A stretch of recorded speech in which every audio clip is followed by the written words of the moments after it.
আতাকুতুনা রাজুলান আইয়াকুলা রাব্বিয়াল্লাহ।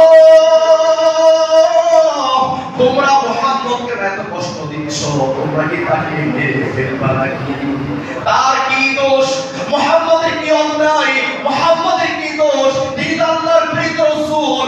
আসমানের চেয়ে জমিনের চেয়ে হাজার কোটি গুণ যে ব্যক্তির সম্মান, যে ব্যক্তির ইজ্জত আল্লাহর কাছে, তোমরা কেন তাকে এত কষ্ট দিচ্ছ? আবু বকর কান্না করে শুধুমাত্র আয়াতটা তেলাওয়াত করে, আতাকুতুনা রাজুলান আইয়াকুলা রাব্বিয়াল্লাহ। তোমরা তাকে কেন হত্যা করার চেষ্টা করছো? সেই তো আল্লাহর প্রিয় রাসূল, সে শুধুমাত্র একজনের কথা বলে, সকাল রাত্রে তিনি কে? আল্লাহ। আমার আপনার নবী একজন দাওয়াত দিয়েছেন, আওয়াজ করে বলুন, সে একজনের নাম কি?